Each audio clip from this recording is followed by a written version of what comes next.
a single mom that's been getting food stamps. Mhm. She's now going to have to essentially prove that she's working a certain number of hours. The way that I looked at this is that they're trying to cut back on the number of people who are just taking advantage of the system, Mhm. and they're intentionally not trying to find work. They're intentionally just sitting at home all day and reaping the benefits of all these government programs. Mhm. They're essentially living off of these government programs without putting any effort into contributing to society. These rules are being put into place that says, hey, we want to help people that need help, but we also only want to help people that are willing to help themselves.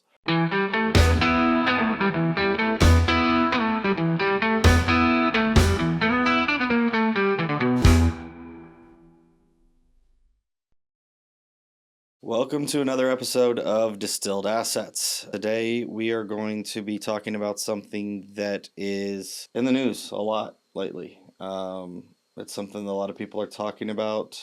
It is the big, beautiful bill. Yes, that is what they are calling it. You know, out of all the names they could come up with, you know, that's very Trumpish, but that is the name that they're calling as the big, beautiful bill.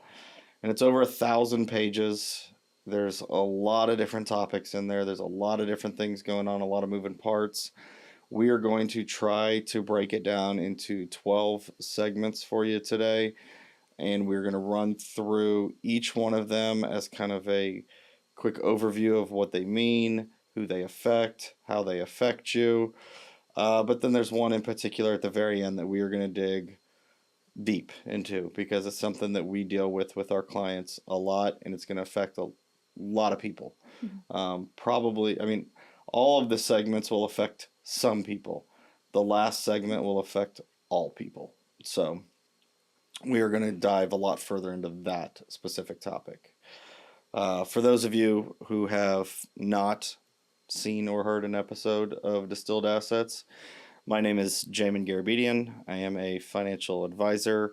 I am the owner of Assurance Wealth Management, Assurance Insurance Services, and then our newest family office, TriSync Partners. To my right is my lovely wife, Rebekah. Yes, that is my name. And I make sure that Jaimin's ideas come to life. I think that's the best way I can describe my roles. Yeah, that's fair. That's Professionally and personally. And personally. Yeah. We do this podcast and create these videos, one, for fun for us, to kind of get out of the daily norm of what we do for a living. But two is to try to educate people, to try to get as much information about current events, about financial planning, about taxes, retirement planning, estate planning, all sorts of things related to dollar signs in your life. Yeah. We just, we figured we have 1 hour a day that we don't have anything to do. That's not true at all. We just siphon out an hour to do this. We figure out another hour. I mean, today we're in here on a Saturday. The building is shut down. The AC is shut down. You'll probably see me sweating profusely during this, but we needed to get it done. Yes. It's something that we know we needed to cover, and we need to cover it sooner than later. So we came straight from our son's swim meet to here to get this done. Thank goodness you can't smell us. We smell great. But yeah, so for those, again, who haven't ever heard or watched us before, yes, I'm a financial advisor, but for the sake of this podcast or video, I am not yours. I am not giving any financial advice. I am not giving any tax advice or estate planning advice. No advice is being given. Everything that we're doing is for educational purposes only. So for all you SEC auditors and compliance people out there, I am not teaching. Yes. I'm trying to teach you today. I'm not telling you to go out and do anything. Don't act on anything we're talking about today. Go talk to a professional, whether it's us or somebody else, before you act on anything that we talk about. Correct.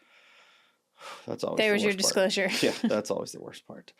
But for those of you that are listening, I would definitely say the end of this you will get the most out of. We're going to try to get through the first 11 segments as quickly as possible. There's a lot to them. You'll see that we both have bullet points in front of us because this is a 1,000-page bill that has not passed yet. That's why it's still a bill. It's passed halfway through, but it is something that might get pushed through pretty quickly. So we wanted to get the information out to you. No, we have not memorized all 1,000 pages of this bill. That is why we have the bullet points here to go through and talk to you guys about, so that we can get you all the information without, you know, misspeaking, Misconstruing. yeah, or misremembering what we read in there. We've got that's the whole purpose of the bullet points. We are doing our best. We took 1,000 pages and we brought it to like what? 12. 999. Yeah. So the sections that we are going to be going through each segment, there's 12 of them, and each one of them touch different people in the country. Again, but the 12th one, I think, affects everybody. Yes. So what are the 12 topics? Well, that's probably important to tell people. Yeah, so you can start with that. The few topics are agriculture, armed services, education and workforce, energy and commerce, health, and financial services. And that's not financial services as in what we do. It's a little bit different. You'll hear that once we get to that point. I said the exact same thing. Yeah. So it's not that type of financial services, but we'll get into that. We're also going to be talking about Homeland Security, the judiciary. Whoa, that was a tough word to say. I'm glad I didn't have that one. Natural resources, oversight, and government reform, which is obviously a big one for both a lot of people, but also that's something that Trump's been talking about since he got elected. We're going to talk about transportation infrastructure, and then the 12th and final one is what we're calling ways and means. It's a fancy way of saying the taxes, your tax bill, and what could happen. I think we all know that the Trump tax bill that he put in place his first term is sunsetting in 2026. So this is the last year that we will be in that unless they make changes. These are the changes, possibly. So we want to bring them out there to you. Bring them out. Bring them out. Is that where they play the music in the background that of the video? That was just in my head, yeah. So let's start with agriculture, which is more, and when we say agriculture, it's more along the lines of like nutrition and like investing in rural areas. Why can I not speak today? I swear this is my first drink. Start drinking. I guess you didn't tell people what you're having. You're just having your traditional. Yep, traditional. This is bourbon and a little bit of Coke in there, but. Yeah. I get the fancy drink. I did. I am on a spicy ranch water kick. I do have to do a shout out to two particular cheer moms who introduced me to it. Now I just make it home. Shout them out then. What's their name? I don't know if they want to be named. Well, you need the first names. It's Morgan and Khalees. So if anybody knows Morgan and Khalees, tell them thank you. Yeah, it's actually kind of fun to make. But anyways, so we're talking about agriculture, right? Yeah. And it might sound like a bunch of government speak, but it does affect everyone.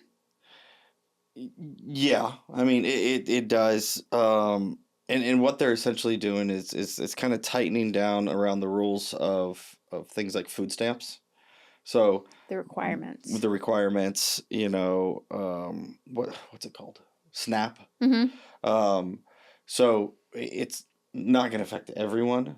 Just those. But those that are on food stamps or those that are on the SNAP program, by basically requiring more people to meet different requirements, meet work requirements. They've got a different level of paperwork that they're now going to have to go through to still get the same benefits that they're used to. Okay. And so how does that look for, let's say, a single mom or a student? Well, so for a single mom that's been getting food stamps, she's now going to have to essentially prove that she's working a certain number of hours. So the way that I looked at this is that they're trying to cut back on the number of people who are just taking advantage of the system, and they're intentionally not trying to find work. They're intentionally just sitting at home all day and and reaping the benefits of all these government programs. Mm-hmm. They're essentially living off of these government programs without putting any effort into contributing to society. These rules are being put into place that says, hey, we want to help people that need help, but we also only want to help people that are willing to help themselves. So it's like, if you're out there trying to work, if you're out there working X amount of hours and you're still not making enough money, we will help you. We'll help you out. We'll still give you the assistance that you need. They're just trying to cut off anybody who's not working at all, sitting at home, expecting other people's tax money to just take care of them. So they're just tightening. And that's what a lot of this bill is. A lot of this bill is them just essentially tightening down on rules. They're tightening down on how to get some of this assistance. And I think, in my opinion, again, this is just completely my opinion, but I think they're just trying to get people to try to help themselves before requesting the government assistance.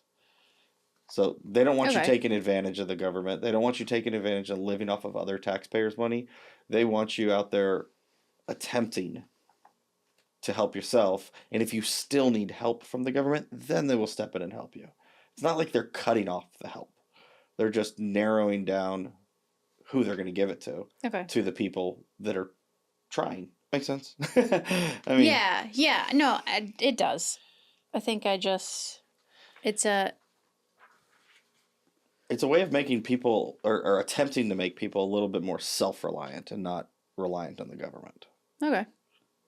So, I think it's a good thing. I mean, I think it will negatively affect quite a few people, because I think a lot of people have, by fault of their own or not, gotten into a sense of this is how things are, I don't need to go to work. Yeah, we're used to the handouts. We're used to being given everything. It's kind of, I could be wrong, but it kind of sounds like when your kids come of age and you're just like, okay, life, it's time to like start taking responsibility for some things. You can do it. It's just. This happened with our oldest daughter 3 weeks ago. Yeah. She got out of school a couple of weeks ago, summer break. And she's 17. She keeps talking to us about wanting to get a car. She keeps talking to us about wanting to go out and do all these things. And we basically said, we will be glad to help you buy a car. We will be glad to help you go have fun and do the things you want to do. But you got to go get a job. Right. You got to pitch in. So she did. She went out and got a job. She's now, I think, getting her second job. She is getting her second job. Because she realized that it takes a lot of hours to make a little bit of money, and things cost a lot of money. Yeah. So she either puts in more hours or gets paid more. Yeah. So those are her only two options. And she was already maxed out at the other place that she was working at. So yeah, I mean, I think the key word is help. We just did this exact same thing to our daughter. We said, we will be glad to help you, but you need to help yourself first.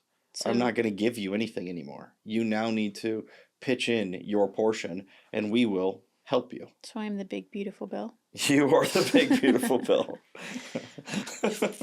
I do have to say, we kind of missed the mark on the naming of this. I feel like it should have been huge. It's the huge Bill.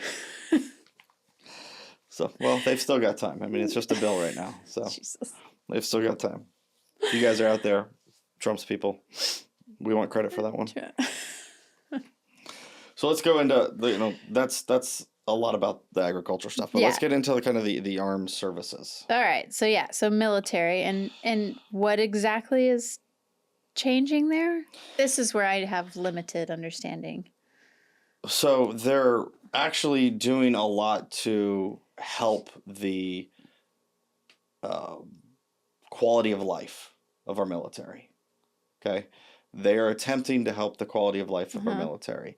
They are ramping up spending on multiple different defenses. So I think it's shipbuilding, missiles, like boats. Just making sure. We'll go back. Boat building, okay? So, think of it this way, is if you are in the military, you live on a base, mm-hmm. or even if you live just in a town that has a base. Uh-huh. And what they're going to try to do is go around to all these towns, go around to all these bases, and improve housing, nicer homes, better quality of everything around there, grocery stores, mm-hmm. libraries, all that kind of stuff. They are trying to put money into the quality of life things for these military individuals now. They're trying to spend money. Obviously, they're going to ramp up some of the defense spending and whatnot, but they're also going to ramp up quality of life stuff. So, think of it like this. We're sitting here doing this podcast right now. Mm-hmm. I feel like it's 140 degrees in here. AC's not on.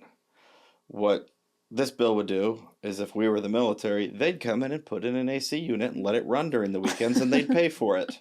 Okay? So, quality of life thing here is they would come in and pay for the air conditioning to run during the weekend. Okay. Okay?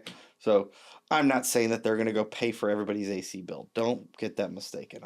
I use that as an example to basically say that would be an incentive to join the military at this point. You ain't lying, man. You telling me you're paying my electricity bill? I'm in. At the end of the day, it's kind of a win-win for all military families. So it's affecting directly military families as well as military personnel, while also helping those who live near bases. Yes, so I don't know if you've had experience with bases, but like the experiences that I've had, they're not really well taken care of. Well, so the only experience I have is with the Air Force. And I've been to a handful of Air Force bases, as I've probably mentioned to anybody who knows me, that my cousin's in the Air Force. We were raised more like brothers, but I've been to multiple of the Air Force bases that he's been stationed in.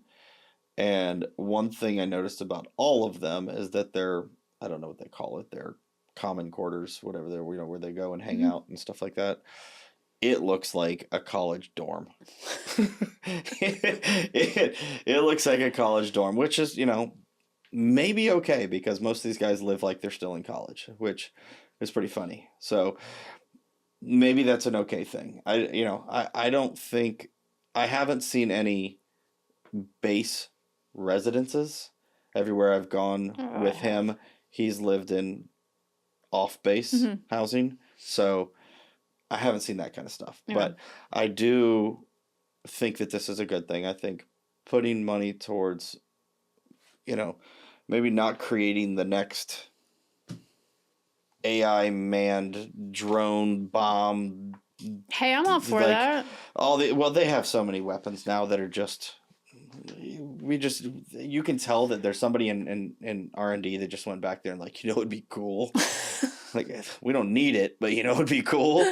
And then we spent $7 billion building it. Well, it's so I'm glad to see that the money's not being dumped into that kind of stuff as much as it used to be, or at least I don't think it is. But they're trying to help the families and the actual people in the military have a better quality of life.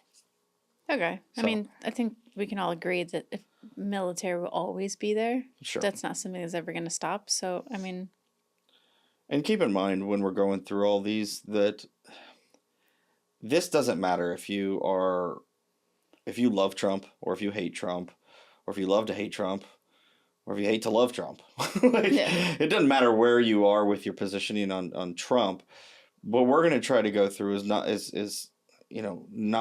go through a lens of a Republican or a Democrat. We're not trying to go through a lens of somebody that likes or dislikes Trump. We are trying to go through this as just factual. What is it in this bill that they're trying to do? Yeah. And you can decide if you think it's good or bad. I'm going to give you my take on it. Rebekah will probably give you her take on it. But at the end of the day, we're not saying any of this is right or wrong. We're saying, here's what it is, here's what it's doing, here's who it's going to affect and how it's going to affect them. Yeah. And then I may throw in my opinion on, that if I think it's a good thing or a bad thing. But ultimately, you make your own decision on if you like it or not. At the end of the day, it's starting to look like this is what's going to get put in place anyway. So we're just trying to kind of prepare people for it. I'll be 100% honest. I try my best to get political information with less political and more just information, like straight down the line kind of thing. But it's hard to find. Yes, especially nowadays. So we've handled the military aspect. Mm-hmm. So now we step into the education section, and sounds a little complex. I tried my best to understand. And let's be real, when you read these things, sometimes it's a lot of lingo in there that you're like, wait, what? I want you to kind of dumb it down a little bit. Like, can the average Joe understand? Let's do less law speak and just speak clearly. But it sounds like there's a lot in there for students, for workers, for families. So this, again, my opinion on this one is it's good and bad. So there's a part of this that's good and bad. Okay. The good part is it looks like they're trying to reform some of the student loans. So where, as we know, Biden was trying to forgive student loans and just nobody has to pay for them, I think we all know those have to get paid for by somebody somewhere. Right. So they come out of taxpayers' dollars or other students' dollars, whatever. Mm-hmm. They have to, somebody else is paying for them. They're not being forgiven. They're being put off on someone else. Right.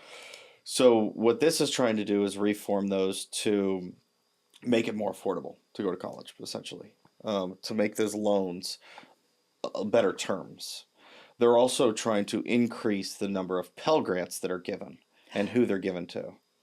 So I'm a Pell Grant girl. Yeah. So they're trying to increase that. They're trying to, while having to put forth, I think, a little bit more effort on the application side of things, mm-hmm. they're trying to expand the number of people and the amount of dollars you can get from Pell Grants. So, which will help a lot of lower income people that can't afford to go to college, maybe get some grants that will help them go to college. Okay, because I did the Pell Grant. I did a lot of assistance with it. And I don't remember the exact number, but I want to say like the Pell Grant assisted me with like my books, my textbooks. Mm-hmm. But it didn't cover my classes. It didn't cover back and to and from school. So it'd be interesting to see how much this cuts. Yeah. This is a tough situation, and I'm a big... I find that education is important. So this is where I get a little weary of like when they start to cut things back of like how this will affect. Well, they're not cutting it back. They're increasing it. Oh, I'm so sorry. I thought you said cutting back. No, they're increasing Pell Grants and who they're giving them to. They're trying to increase the dollars. Ignore everything I said. Yeah, they're trying to increase everything. Listen, Linda. So, but where things are, in my opinion, maybe not as great, mm-hmm. is they are limiting the power of the educational department to set rules and restrictions and regulations in place. Usually, I am for less regulations, less rules, not much of a rule person as it is. So think of it this way. Think of it as you're a student. Mm-hmm. You're getting a larger allowance from your parents. Mm-hmm. Your parents are giving you more money to go and do these, whatever the things you want to do. Okay. But they aren't necessarily helping you as far as educating you on how to spend that money. So with less rules in place, that could mean a lot of these Pell Grants and a lot of these different things are getting blown on the wrong things. Okay. And then the people still can't afford to go to school because there's going to be less regulation. You're meaning someone can take oversight. The money that they're receiving and just go blow it on something outside of education? I'm not saying that they can necessarily go do that. I'm saying they're trying to decrease the amount of regulation and rules that the Department of Education can set. Okay. So that it's basically less oversight on this money. We're going to give you more money, but there's going to be less oversight on it. So it'd be like us going and handing our daughter $1,000 today, mm-hmm.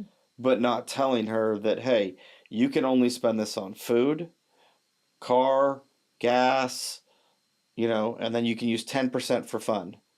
Instead, we're like, here's $1,000.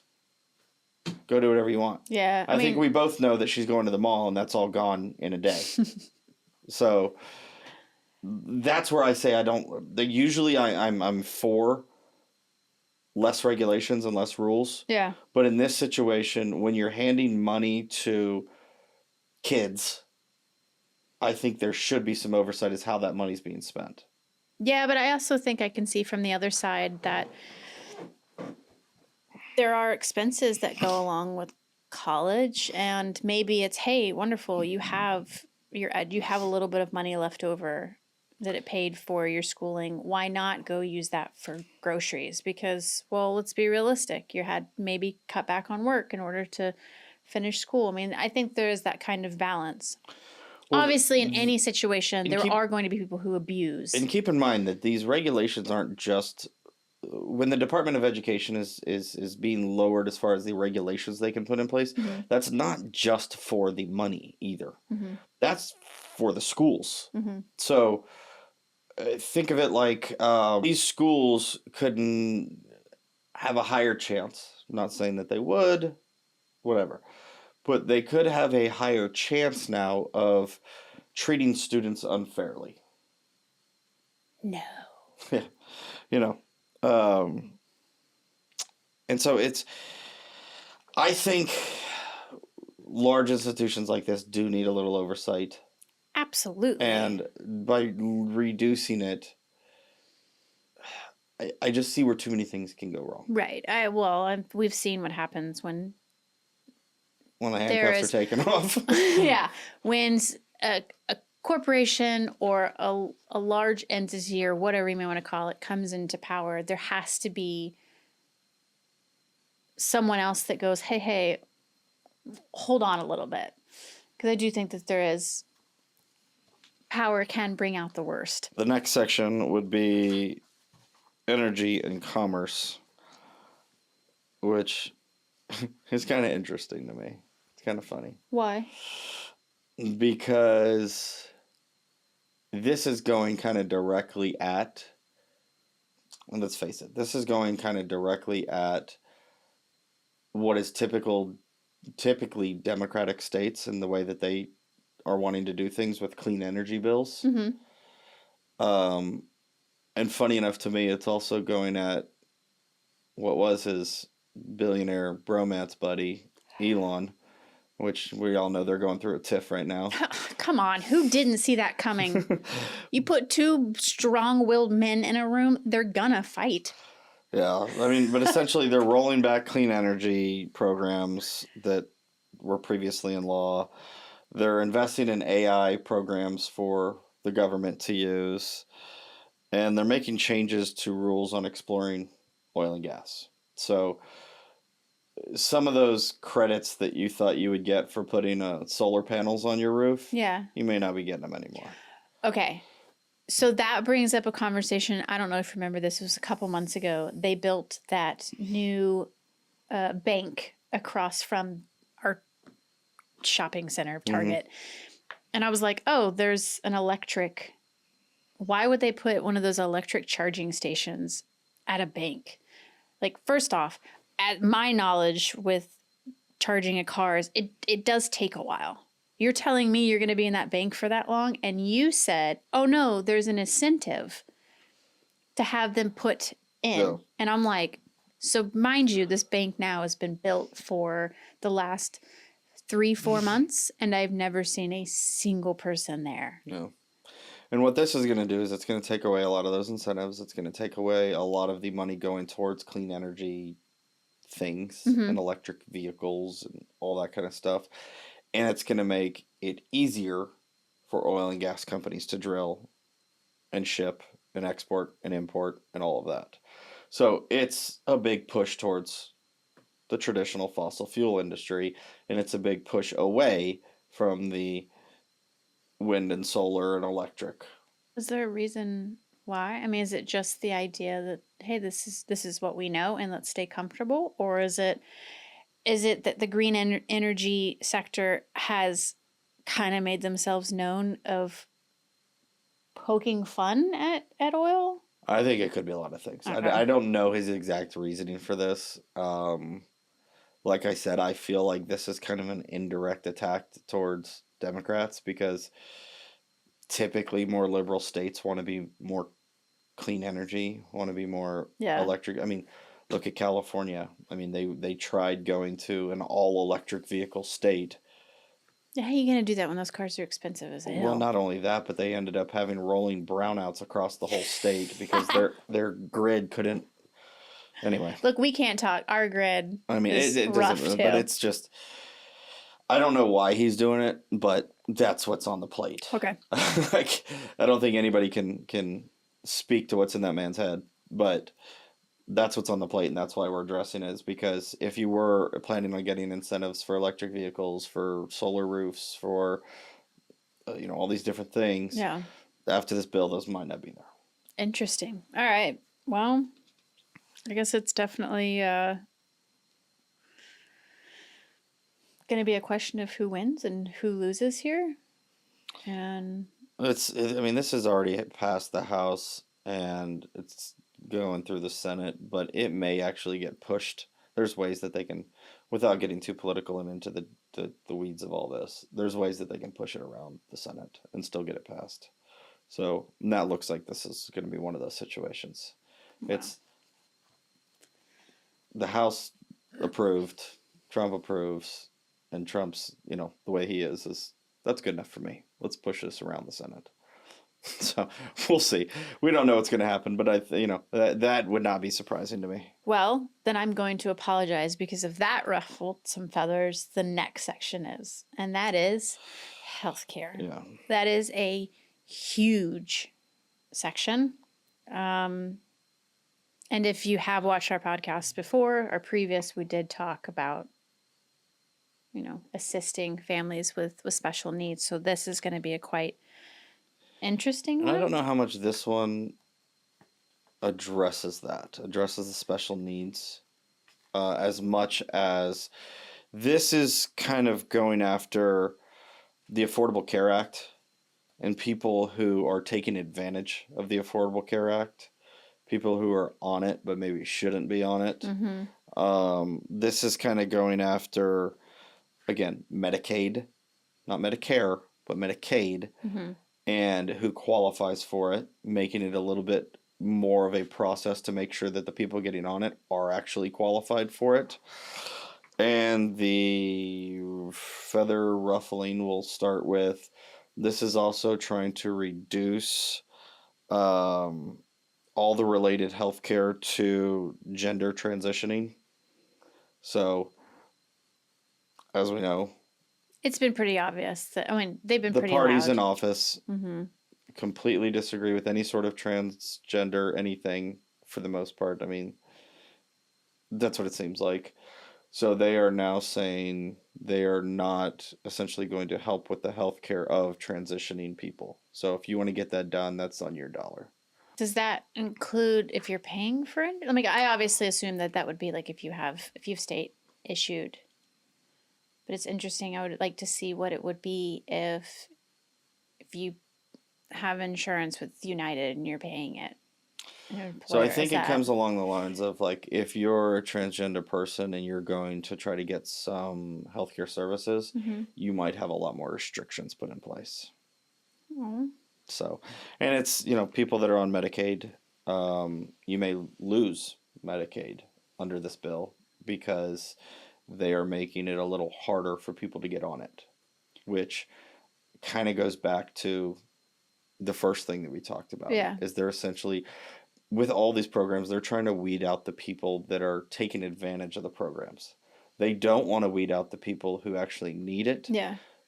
But by making it harder and making there be more checks on who's getting it and who's not, they're trying to weed out the people that are taking advantage of it. Okay. Yeah, I'm interested to see how they do that because I'll be 100% honest. There was a time in my life where I had state insurance. My experience is that it's not easy. There is a lack of communication, especially with how they do the process now, which is all online. And all of a sudden you don't hear for months on end that if you've been approved, and then the next thing you know, it's like, oh, you've been denied, but we don't give you a reason. And you're like, okay, great. Well, and then we've known some people that they sit in that middle of mm-hmm. they make too much, to be given assistance with paying for healthcare, but they don't make enough to be able to afford healthcare. Mm-hmm. So there is that pretty interesting gap. So this is going to be... It'd be interesting to see what they do. Yeah. To see the exact numbers that come out. I mean, it definitely does hit a vulnerable group, of... Well, it might hit. We don't know yet. It could hit. If this passes, this would hit a vulnerable group. It could, because you got to remember that where it sits right now, there could still be a lot of adjustments before it actually gets passed. So they may adjust the lever on all of these one way or the other a little bit before it actually gets passed. Okay. So that's why we're not going through the numbers and the exact details of all of this. We're going through the generalized topics of each one of them, because I don't want to spend an hour of people's time going through the details and then they get changed. No, go to NPR. Or you just go to the government website. You can read it if you don't have anything else to do. Go read the whole thing. It's only 1,000 pages. Yeah. Come on, you'll be scrolling TikTok after this. In financial services, okay, we're going to be on this, and this isn't financial services as far as what I do. This isn't financial planning, retirement planning, anything like that. This is financial services as far as more like housing and banking, okay? So they are trying to increase the dollars going into housing programs. Meaning, if you live in an underdeveloped neighborhood, you may actually now get some government assistance to redo the housing. If you're living in an apartment complex that's all run down, there might be some government assistance now to basically revamp the whole apartment building so that it's just a nicer, higher quality building now. So it's not so run down. They're trying to increase the housing for underdeveloped areas on that part of it. Then on the flip side of it, it's more about safety. So you're going out trying to get a credit card, they are now going to be more stringent on who they give credit cards to, because they're trying to prevent these people that are living on maxing out credit cards and then getting into the endless loop of paying interest and not being able to get off the credit cards. And then they go into all this debt, and then it's a big spiral downwards. They're trying to prevent that. So they're saying, look, if you don't have higher qualifications, you can't get the credit card, because we don't want you to use a credit card to survive. We want you to use a credit card, for things that you need. Oh, let me say that backwards. They want you to use a credit card to help you get things that you need. They don't want you to get a credit card to go buy that 75-inch TV. Oh, so it's like what we tell our youngest. There's a difference between needs and wants. Okay. So they're trying to help be a little bit safer with the money that they're giving out in loans. And I think of this back like the whole housing debacle, right? Where they were giving out loans to anybody. They were giving out home loans to anybody. Everybody qualified for a home loan. You make $50,000 a year, here's a $500,000 house. Like, sure, why not? Good times. Yeah. Then the bubble burst, and then the whole market collapsed, and it got ugly. They made awesome movies about it. They're trying to prevent that by saying, no, we are going to be more stringent on who we loan out money to. Yeah. And the government's trying to come down on banking to make sure that banks are more held accountable for who they give loans and credit cards and stuff like that to. This is, when you think of Homeland Security and you think of Donald Trump, what's the one word you think of? Well, other than it's huge. What's huge? The wall. Oh, man. They are trying to just spend more money on border security. At the end of the day, that's all this one's really about. Okay. They are trying to increase the amount that they're spending on construction and police activity and all of this for border security. That's it. Oh, well, that was anticlimactic. Yeah, they're trying to prevent. It's nothing he's not been doing since he got in office. He's trying to prevent illegals from coming in. He's trying to make people go through the proper channels if you want to become a U.S. citizen. go through the proper channels. Mm-hmm. He's just increasing more money to those border areas and to obviously airports as well and shipping and all of that to increase the amount of security around all of it. And what does that? What does that do for the average person? Does that just mean well, more if you live in construction? Brownsville, Texas, it could mean safer living. I mean, if you live on the border, because they were having all those issues with Mexican gangs crossing the border and shooting up their cows and people, I think. I don't remember if there were murders and stuff like that. I don't know. But it's kind of prevents some of that stuff. We're trying to prevent some of that stuff. Okay, so stronger borders. Yeah. Cool. And harder, or makes it difficult for people to go through the loophole, find loopholes. Yeah, it makes it harder to become an immigrant and to come into the United States. That's going to be harder for people to do. So this is okay, got it. It's kind of like all the rest of the stuff that he's doing. He's putting more stringent rules in place so that people aren't taking advantage. People aren't doing things illegal. They're going through the proper channels. I mean, that's what all of these are in different senses, is they're just trying to tighten up on all the rules. So immigration, the immigration side of this ties in with the border security. So border security is more money on the border, more policing, construction, all that kind of stuff. The immigration side of the bill is going to be, again, that harder to become an immigrant things. There's going to be higher fees. There's going to be more paperwork. I think they're increasing the amount of spending that they're putting into ICE to get the illegals out and make them go through the proper channels. I mean, think of this like it's a football game. Okay? Okay. Going to a football game is like getting into America. Okay? There may be less people in the stands now. Maybe less people coming to watch the game because they're raising the ticket prices. That's all they're doing. They're raising the price to get into America. So with that means less people coming in, but byproduct of this could be a higher quality of people coming in. I think you should do a swap. Allow a swap program. What would that look like? Someone from another country says, I want to move here, and someone from that country goes, I'll swap with you.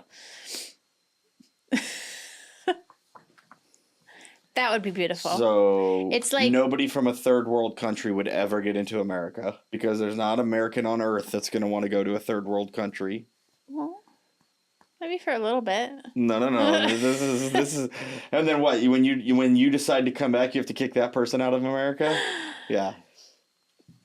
Bad idea, Becca. Yeah. All right. So there's that one. That's the big beautiful wall. Now we're moving on to natural resources. So the infamous term, drill, or drill, baby, drill. Yeah. Putting more money into drilling. Okay. More money into drilling, more land, more resources into that. More land. To put more drills. They're trying to increase everything in drilling. Are we going to name another ocean? Why? We already have the best one ever. Jesus. And it's a gulf, not an ocean. Thank you. Okay. But they are cutting funding for natural parks and ocean programs. Again, personal opinion here, another good and bad one. We're increasing spending on drilling, decreasing spending on trying to keep our trees and trying to keep our oceans clean. Like, I don't know that I agree with that one, but why are they... Did some of these people skip science class and they don't understand how the world works? I mean... It all works together. If you go, I don't care about this thing over here, it's not like it's going to be like, it'll be fine. At the end of the day, what this is going to end up causing is it's going to take your... let's say you have flowers, like the ones that are next to our driveway. And I just said, nope, we're going to expand our driveway instead.